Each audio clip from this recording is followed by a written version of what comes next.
नमस्कार, मैं रफी और आप देख रहे हैं TNN इंडिया।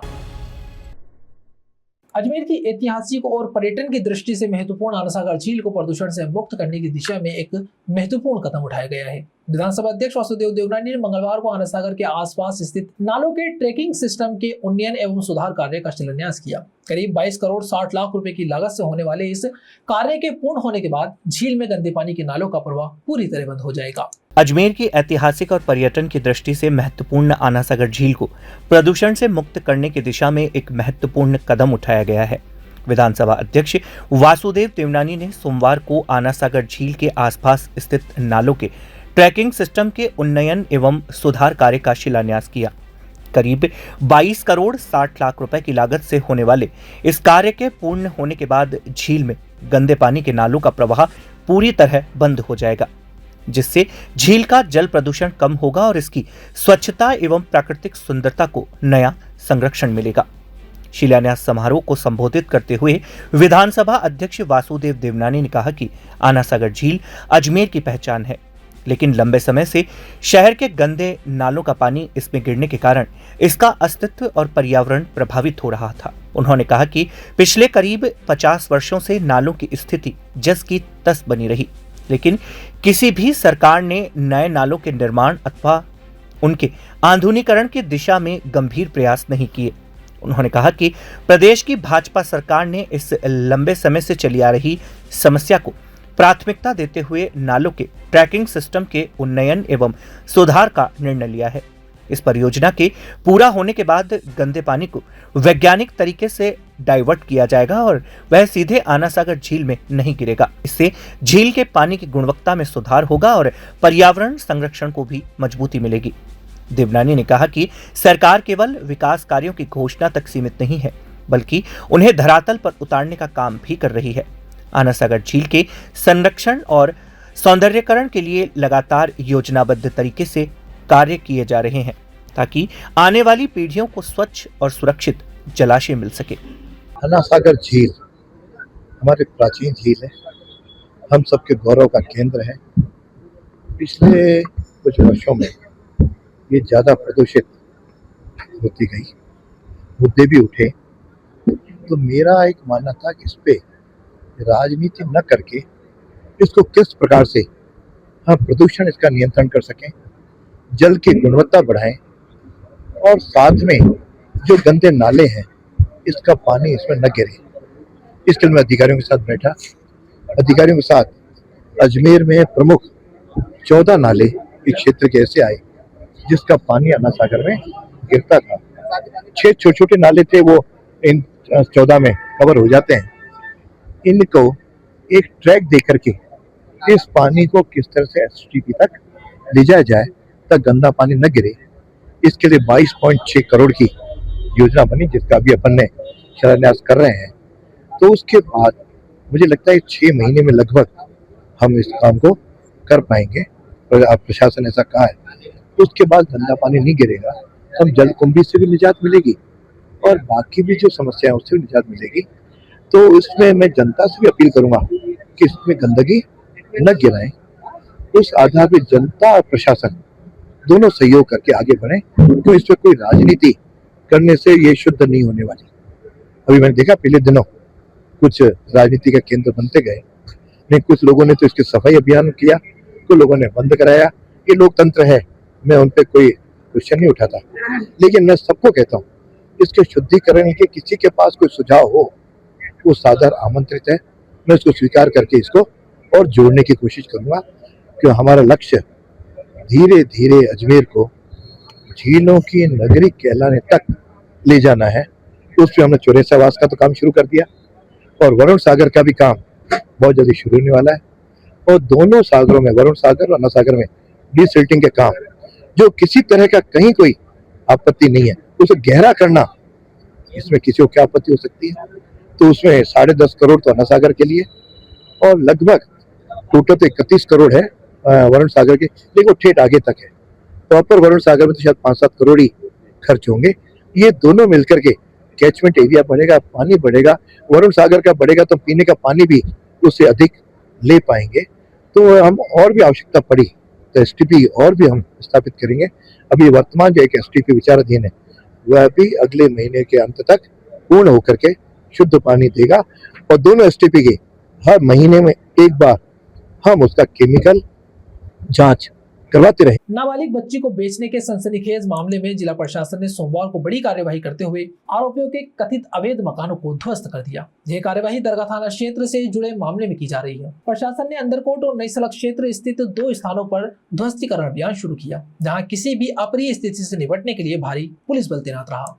नाबालिग बच्ची को बेचने के सनसनीखेज मामले में अजमेर जिला प्रशासन ने सोमवार को बड़ी कार्यवाही करते हुए आरोपियों के कथित अवैध मकानों को ध्वस्त कर दिया।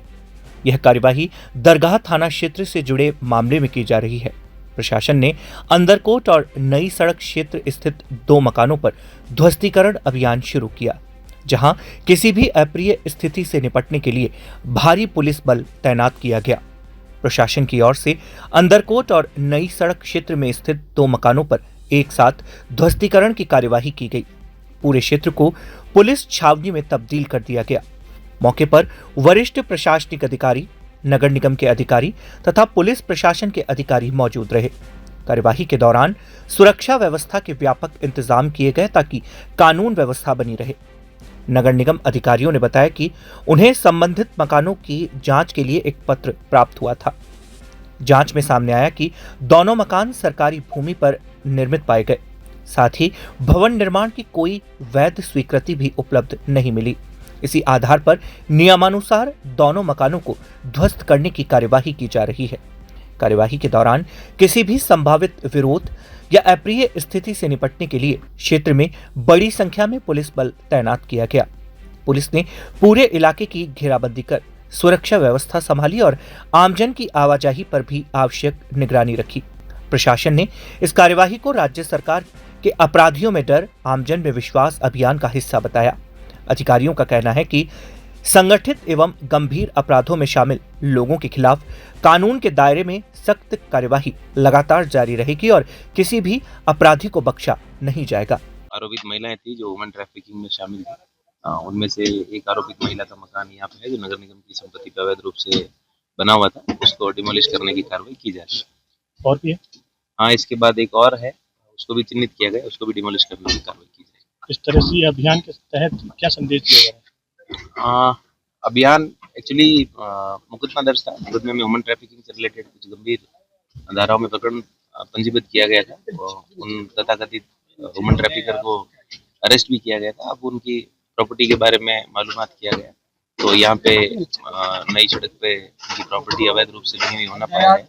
और इससे मैसेज यही है कि आमजन में, जैसा कि पुलिस का ध्येय वाक्य है, आमजन में विश्वास और अपराधियों में भय बना रहे और वो इलीगल कार्रवाई करने से बचे और इलीगल संपत्तियां जो भी जिन भी अपराधियों की है उन पे भी निरंतर ये कार्रवाई जारी किसके माध्यम से कार्रवाई? नगर निगम की कार्रवाई है। सर, ये जो 7 आरोपी थे, 7 आरोपी पे इसी तरीके की कार्रवाई जिन को चिन्हित किया गया है, आरोपियों को जिन की अवैध संपत्ति मिलेगी सभी पे कार्रवाई की जाएगी। इसमें एक तो आफरीन करके, एक अफसाना नाम करके है, 2 लेडियों के नाम। ये 2 मकान हैं जिनका दरगाह थाना से हमारे को पत्र प्राप्त हुआ था कि इसकी संपूर्ण जांच की जावे कि अवैध तो नहीं है। फिर हमने इनको नोटिस जारी करे। नोटिस जारी करने के बाद इन्होंने जो जवाब दिया उसके अनुसार ये सरकारी भूमि पर बने हुए थे, जिनको नियमानुसार प्रक्रिया अपने अगर आज ध्वस्त किया जा रहा है। कितनी मजदूर लगाए गए हैं और ये प्रक्रिया कब तक चलेगी? लगभग 50 आदमी अभी नगर निगम में लगे हुए हैं और अभी हम शाम तक इनको दोनों मकानों को ध्वस्त कर देंगे, जो भी प्रशासन ने आदेश दिए उसके अनुसार। इतने ऊपर पहाड़ पर ये मकान बनाए गए, इनकी भी जांच कर रहे हैं। पूरे इलाके में आज देखा हमने, काफी मकान काफी बने हुए हैं। इनका सर्वे करवाएंगे, सर्वे अनुसार जो भी नियमानुसार कार्रवाई करके इनको भी हटवाया जाएगा। क्योंकि बारिश के मौसम में भी कई बार पानी सीधा इधर से जाता है और लैंड नीचे जो पहाड़ी पे जैसे चढ़ाई पे मकान हो, हमेशा हर बार 1-2 मकान गिरता है। प्रशासन फिर उस समय उनकी जाता है, मदद करता है। तो ऐसे जो भी मकान है जिनमें कोई जनहानि हो सकती है, उनका सर्वे शीघ्र कराकर उनको हटाएंगे। रमेश जी, इस पर किस तरीके की जांच की गई है और ये क्या वन भूमि पर रहेगा जमीन?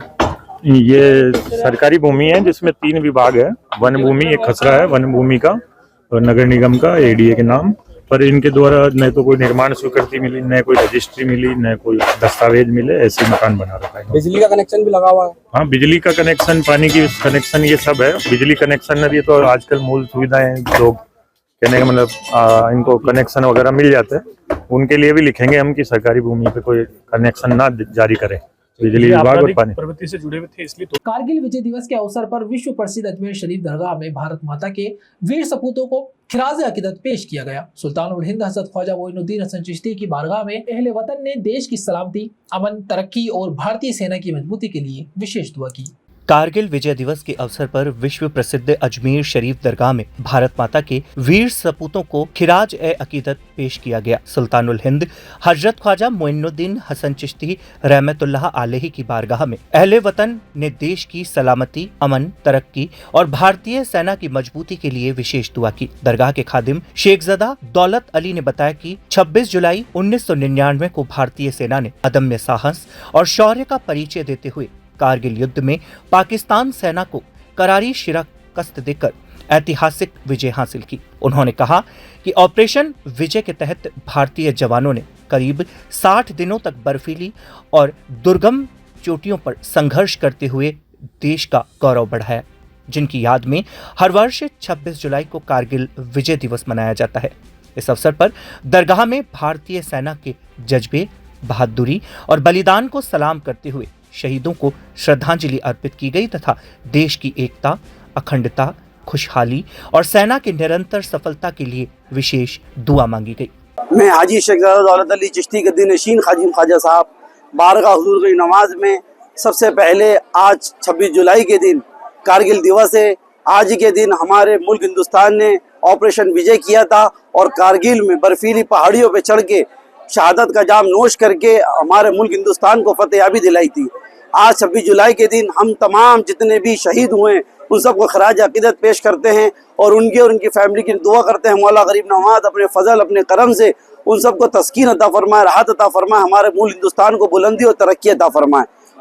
मौला गरीब नवाज ने तमाम कारगिल में हुए शहीदों को सलाम खराज अकीदत पेश करते हुए उनकी फैमिली के लिए बारगाह गरीब नवाज में दुआ करते हैं। मैं हाजी शेखज़दा दौलत अली चिश्ती गद्दी नशीन खाजिम ख्वाजा। यहाँ रुकते एक छोटे से ब्रेक के लिए, जल्द हाजिर होंगे खबरों के नए सफर के साथ। कैंसर बीमारी ही ऐसी है, चिंता तो होगी ना। लेकिन अब अपनी चिंता को बदलो विश्वास में, क्योंकि आदिनाथ कैंसर मेडिसिटी में है रेडियोथेरेपी, कीमोथेरेपी और कैंसर सर्जरी के उपचार के साथ आधुनिक सुविधाएं भी। विजिट करें आदिनाथ कैंसर मेडिसिटी एट चाची आवास अजमेर।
शहर में मोबाइल स्नैचिंग की घटनाएं लगातार बढ़ती जा रही हैं। ताजा मामला मलूसर रोड क्षेत्र का है, जहां दिन दहाड़े बाइक सवार 2 बदमाश एक राह चलती महिला के हाथ से मोबाइल झपटकर फरार हो गए। पूरी वारदात पास लगे सीसीटीवी कैमरे में कैद हो गई है। पुलिस फुटेज के आधार पर आरोपियों की पहचान कर तलाश में जुटी है। अजमेर शहर में मोबाइल स्नैचिंग की घटनाएं लगातार बढ़ती जा रही है। ताजा मामला मलूसर रोड क्षेत्र का है, जहां दिन दहाड़े बाइक सवार 2 बदमाश एक राह चलती महिला के हाथ से मोबाइल झपटकर फरार हो गए। पूरी वारदात पास में लगे सीसीटीवी कैमरे में कैद हो गई। पुलिस फुटेज के आधार पर आरोपियों की पहचान कर उनकी तलाश में जुटी है। जानकारी के अनुसार मलूसर रोड निवासी सीमा फुलवारी सोमवार को अपने घर से पहाड़गंज जटिया बस्ती स्थित सरकारी डिस्पेंसरी जा रही थी। जब वह मलूसर बावड़ी के पास पहुंची, तभी पीछे से मोटरसाइकिल पर सवार होकर आए 2 युवकों ने उनके हाथ में रखा मोबाइल झपट लिया और तेज गति से मौके से फरार हो गए। मोबाइल छीनते ही सीमा फुलवारी ने साहस का परिचय देते हुए बदमाशों का कुछ दूरी तक पीछा किया, लेकिन आरोपी तेज रफ्तार से बाइक दौड़ाते हुए आंखों से ओझल हो गए। घटना के समय आसपास मौजूद लोगों ने भी बदमाशों को पकड़ने का प्रयास किया, लेकिन वे भागने में सफल रहे। घटना की सूचना मिलते ही पुलिस मौके पर पहुंची और आसपास लगे सीसीटीवी कैमरों की फुटेज खंगाली। फुटेज में दोनों आरोपी बाइक पर आते और मोबाइल झपटकर फरार होते स्पष्ट दिखाई दे रहे हैं। पुलिस ने फुटेज अपने कब्जे में लेकर आरोपियों की पहचान की प्रक्रिया शुरू कर दी है। शहर में लगातार सामने आ रही मोबाइल स्नैचिंग की घटनाओं से लोगों में भय और असुरक्षा का माहौल है। ये शांति नगर मलूसर रोड है, छोटी बावड़ी के पास में। अभी 11:15 बजे की बात थी। ये महिला बात करते हुए आ रही थी मोबाइल पे अपनी बहन से, परिवार से। तो पीछे से 2 मोटरसाइकिल वाले आए थे, ब्लैक कलर की पल्सर थी। एक ने तो मुंह पे आगे मफलर डाल रखा था, पीछे वाले का चेहरा दिख रहा है फुटेज के अंदर। दोनों के चेहरे बिल्कुल दिख जाएंगे। तो जैसे इनसे बात करते हो और यहीं से जहाँ अपन खड़े हैं यहीं की वारदात है। तो दिन छत्ते ये अंकुश, ये वारदात होना कहीं ना कहीं तो अपराध बढ़ ही रहा है ना। जैसे आपने अभी देखे चेन स्केचिंग वाला मामला है। जैसे अभी भरे शहर के अंदर आप देखो ना, कितना चलते फिरते रोड के अंदर अगर इसी वारदात होती है तो कहीं ना कहीं अपराध पे तो अंकुश लगना चाहिए ना। कहीं ना कहीं पुलिस की कार्रवाई, जैसे इनकी कार्यशैली है, कहीं ना कहीं तो अंकुश लगना चाहिए जिससे ऐसी वारदात रुके। आज एक महिला जब सेफ नहीं है भरे रोड पे, ऐसा भी नहीं है कि कोई सुनसान रोड हो या ऐसी कोई वारदात हो, थाने पे फोन कर दिया। सीआई साहब पुलिस वाले आ रहे हैं अभी। एक बार उन्होंने अभी नंबर मांगे हैं, फिर देखते हैं क्या कार्रवाई। सीसीटीवी कैमरे में उनकी सारी फुटेज। नहीं, कहाँ से छोड़ेंगे। आप देखो ना, जितनी जिस महंगाई जिस स्तर पे पड़ रही है, लोग बाग क्या करेंगे। एक इजी अप्रोच में ये काम हो जाता है, लेकिन अपराध पे कहीं अंकुश लगने वाली बात नहीं है। अभी आपने देखा हो, महीने 1.5 महीने पहले मेरी खुद की सिस्टर टीचर थी, रेलवे हॉस्पिटल के पास में चेन तोड़ी थी। 5-6 दिन पुलिस वालों ने परेशान किया। आप मौका मुआयना कराओ, आप रिपोर्ट दो, आप मेडिकल कराओ, आप लिखित में दो। यानी 7 दिन 8 दिन परेशान किया आज तक रामगंज थाने वालों ने। वो तो कैमरे में है ना, उधर भी फुटेज है। ऐसी बात नहीं है कि उधर भी मोबाइल पे फुटेज नहीं है, उधर भी फुटेज है। लेकिन आज उसी बात को महीने भर से ऊपर हो गया। क्या कार्रवाई है स्टार्टिंग में? क्या लेखिका और सोशल एक्टिविस्ट गीतांजलि भाटिया की पहली पुस्तक सोलमेट ओ साथी रे का विमोचन समारोह आयोजित किया गया। कार्यक्रम में मुख्य अतिथि शहर कांग्रेस कमेटी के महासचिव हेमंत जोधा एवं विशिष्ट अतिथि पूर्व जिला खेल अधिकारी अभिमन्यु चौधरी सहित अन्य अतिथियों ने पुस्तक का विमोचन किया। लेखिका एवं सोशल एक्टिविस्ट गीतांजलि भाटिया की पहली पुस्तक सोलमेट ओ साथी रे का विमोचन समारोह आयोजित किया गया। कार्यक्रम में मुख्य अतिथि शहर कांग्रेस कमेटी के महासचिव हेमंत जोधा एवं विशिष्ट अतिथि पूर्व जिला खेल अधिकारी अभिमन्यु चौधरी सहित अन्य अतिथियों ने पुस्तक का विमोचन किया। गीतांजलि भाटिया ने बताया कि यह पुस्तक केवल एक प्रेम कहानी नहीं, बल्कि संघर्ष, बिखराव, जुड़ाव और जीवन में उम्मीद बनाए रखने की प्रेरणादायक यात्रा है। उन्होंने कहा कि जीवन में सब कुछ खोने के बाद भी हिम्मत और संघर्ष के बल पर बेहतर जिंदगी जीने के कई रास्ते मिलते हैं।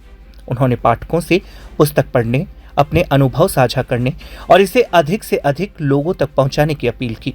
साथ ही बताया कि उनकी यह पहली प्रकाशित पुस्तक है और भविष्य में भी नई पुस्तकें लिखने का प्रयास जारी रहेगा। पुस्तक का नाम है सोलमेट ओ साथी रे, और इसमें कुछ अपना अनुभव है और कुछ कल्पना है, दोनों मिक्स करके लिखा है। जीवन के संघर्षों पर है। क्या संघर्ष है, किस तरह उतार चढ़ाव उसको देखने को मिल रहा है, किस तरह से आपने संदेश दिया है? ये जब आप पढ़ेंगे तो आपको पता चलेगा। सारी चीजें तो नहीं बता सकती, लेकिन हाँ, संघर्ष काफी तरह के होते हैं। जैसे कि जनरल लाइफ के होते हैं। कई बार हम प्रेम में पढ़ते हैं, उसमें भी संघर्ष होता है कि जो साथी है वो हर समय साथ में नहीं रहता। क्या सोच रही है आपको?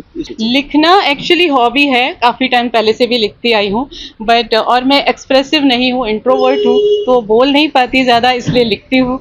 तो लिखने के माध्यम से अपनी जो सोच है वो लोगों तक पहुँचा रही हूँ। मेरे हस्बैंड से प्रेरणा मिली कि मुझे उनके बारे में लोगों को बताना चाहिए, उनके और मेरे संघर्ष। यहाँ रुकते एक छोटे से ब्रेक के लिए, जल्द हाजिर होंगे खबरों के नए सफर के साथ। कैंसर बीमारी ही ऐसी है, चिंता तो होगी ना। लेकिन अब अपनी चिंता को बदलो विश्वास में, क्योंकि आदिनाथ कैंसर मेडिसिटी में है रेडियोथेरेपी, कीमोथेरेपी और कैंसर सर्जरी के उपचार के साथ आधुनिक सुविधाएं भी। विजिट करें आदिनाथ कैंसर मेडिसिटी एट चाची आवास अजमेर।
गौ सम्मान आह्वान अभियान के तहत सोमवार को अजमेर में गौ रक्षकों, साधु संतों एवं विभिन्न हिंदू संगठनों के संयुक्त तत्वावधान में विशाल रैली एवं प्रदर्शन का आयोजन किया गया। रैली में बड़ी संख्या में गौ भक्तों, सामाजिक कार्यकर्ताओं, धार्मिक संगठनों के प्रतिनिधियों तथा आमजन ने भाग लिया।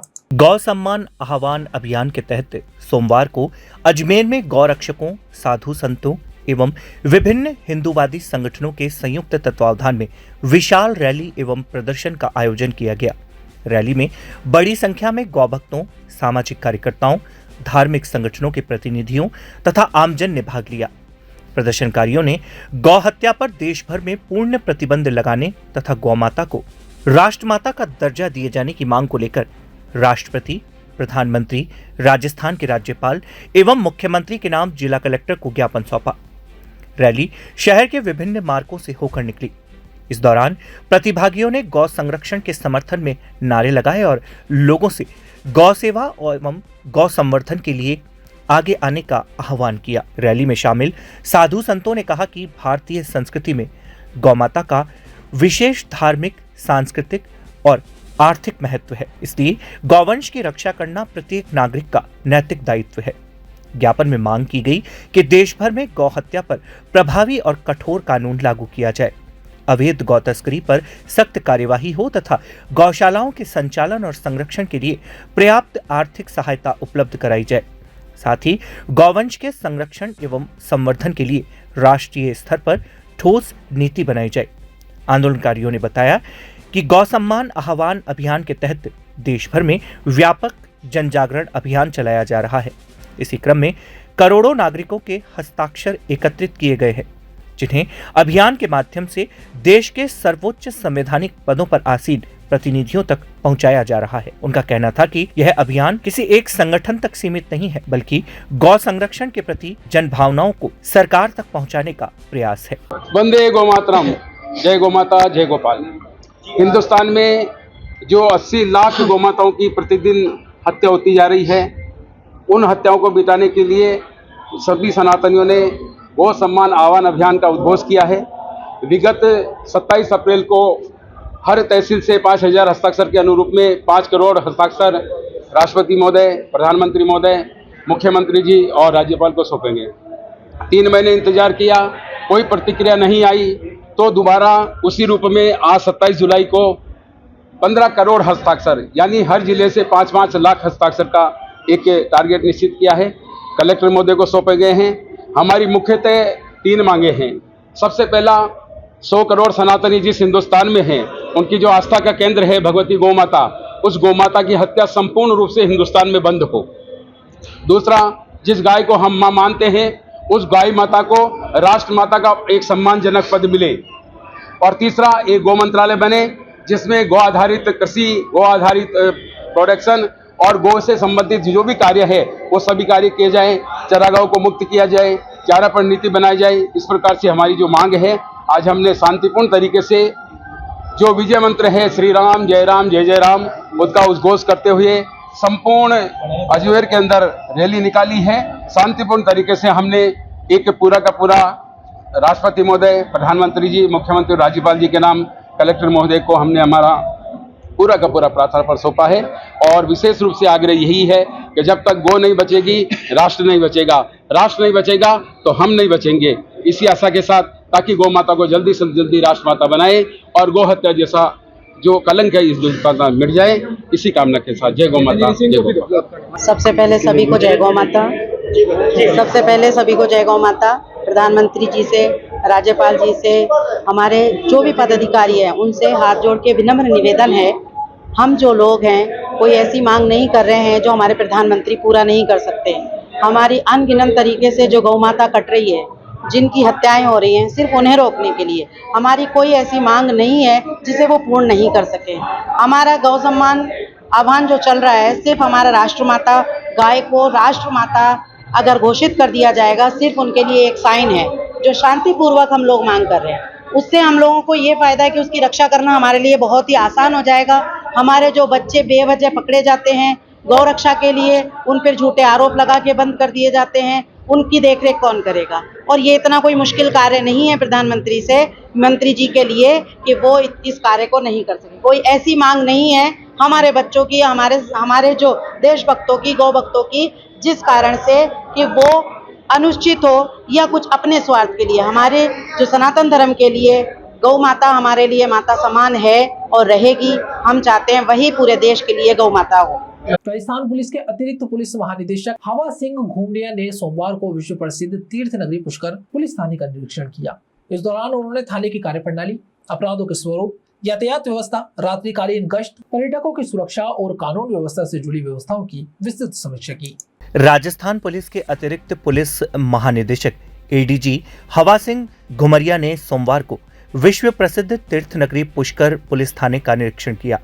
इस दौरान उन्होंने थाने की कार्यप्रणाली, अपराधों के स्वरूप, यातायात व्यवस्था, रात्रिकालीन गश्त, पर्यटकों की सुरक्षा और कानून व्यवस्था से जुड़ी व्यवस्थाओं की विस्तृत समीक्षा की। निरीक्षण के दौरान उन्होंने घोषणा की पुष्कर पुलिस थाने को विशेष निगरानी एवं सुधार के लिए गोद लिया है और अब वह प्रत्येक माह यहां आकर पुलिस के कार्यों का मूल्यांकन करेंगे तथा आवश्यक सुधार सुनिश्चित करेंगे। एडीजी हवा सिंह घुमरिया ने बताया कि प्रधानमंत्री की अध्यक्षता में आयोजित डीजीपी आईजीपी कॉन्फ्रेंस में यह निर्णय लिया गया था कि भारतीय पुलिस सेवा के वरिष्ठ अधिकारी एक पुलिस थाने को गोद लेकर उसकी कार्यप्रणाली का अध्ययन करेंगे। इसके तहत संबंधित क्षेत्र में अपराधों के स्वरूप, पुलिस व्यवस्था और जनहित से जुड़े विषयों का विश्लेषण कर अपने अनुभव के आधार पर सुधारात्मक सुझाव लागू किए जाएंगे। इस योजना के अंतर्गत उन्होंने पुष्कर पुलिस थाने का चयन किया। उन्होंने कहा कि प्रत्येक माह पुष्कर आकर पुलिस अधिकारियों और कर्मचारियों से संवाद करेंगे तथा अपराध नियंत्रण, पुलिसिंग और जनसेवा की गुणवत्ता को और बेहतर बनाने का प्रयास करेंगे। एडीजी ने कहा कि पुष्कर विश्व प्रसिद्ध धार्मिक एवं पर्यटन नगरी है। यहाँ प्रतिदिन देश विदेश से हजारों श्रद्धालु और विदेशी पर्यटक पहुंचते हैं। ऐसे में पुलिस की जिम्मेदारी केवल कानून व्यवस्था बनाए रखने तक सीमित नहीं है, बल्कि पर्यटकों को सुरक्षित, व्यवस्थित और सकारात्मक वातावरण उपलब्ध कराना भी आवश्यक है।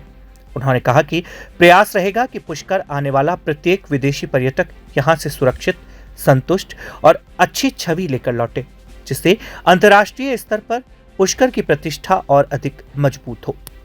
जो इस साल की डीजीआईजी कॉन्फ्रेंस प्रधानमंत्री जी ने ली थी, हर साल लेते हैं वो कॉन्फ्रेंस, उसमें ये निर्णय हुआ था कि इंडियन पुलिस सर्विस के यानी आईपीएस के जो सीनियर अफसर्स हैं वो एक थाने को गोद लेंगे और उस थाने का जो क्राइम पैटर्न है और जो एक सामान्य जो कार्य प्रणाली है उसको कैसे सुधार सकते हैं अपने अनुभव से, उस उद्देश्य की पूर्ति के लिए सीनियर अफसर्स को सबको एक थाना गोद दिया गया है, गोद लिया है सब। तो मुझे उसी प्रक्रिया में मैंने पुष्कर को चुना था।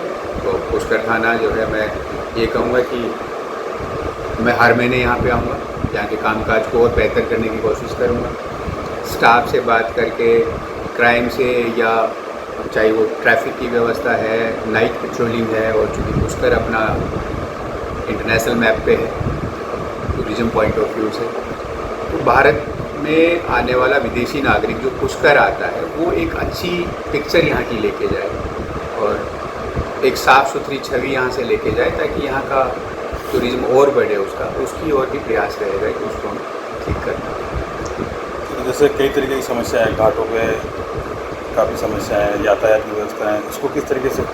देखो, मैं अभी इसी के बारे में चर्चा कर रहा था एसपी साहब से और एडिशनल एसपी साहब इन लोगों से। निश्चित तौर पे अपन एक ऐसी जगह बैठे हुए जहाँ लोग आस्था के वशीभूत भी बहुत आते हैं और उनको कई बार यहाँ पे अव्यवस्थाएँ देखने को मिलती हैं और विदेशी लोग भी बहुत आते हैं यहाँ पर, क्योंकि ब्रह्मा जी का एक ही मंदिर है पूरी दुनिया में। तो घाटों पे और मंदिर के आसपास क्या बेहतर व्यवस्था कर सकते हैं, इसका एक बार मैं पूरा जायजा लेके उसके बाद मेरा जो तजुर्बा है इतने सालों का पुलिस का, उसमें मैं क्या बेटर कर सकता हूँ, क्या और अच्छा कर सकता हूँ, तो निश्चित तौर पे करेंगे उसको और कुछ ना कुछ परिवर्तन आपको दिखाऊंगा, निश्चित तौर पे दिखेगा। आमतौर पर विदेशी जहाँ जाते हैं वहाँ नशे का कारोबार भी चलता है, उसकी चपेट में पुष्कर भी बहुत कुछ था, अभी भी है। फ़र्क यह है कि पहले ज़मीन पे था, रुकटों पर चला गया। क्या प्रक्रिया रहेगी उसमें, क्या कुछ योजना? देखो, आपने बहुत ही वाजिब और आज का ज्वलंत पॉइंट जो है, मुद्दा जो है वो उठाया आपने। मैं अब से 28 साल पुरानी याद ताज़ा करूँ खुद की, तो मैं प्रोबेशनर था तब यहाँ पे मैं पुष्कर में आता था।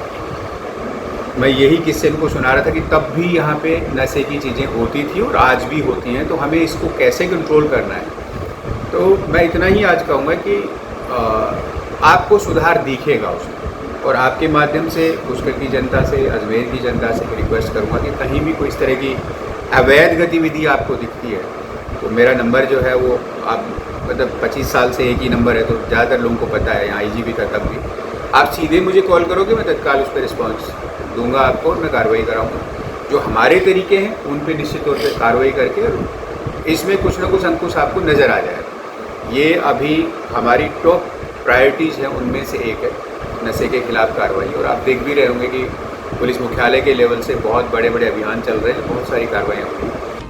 खबरों के सफर में अभी सिर्फ इतना ही, फिर हाजिर होंगे खबरों के नए सफर के साथ। तब तक के लिए दीजिए इजाजत, नमस्कार।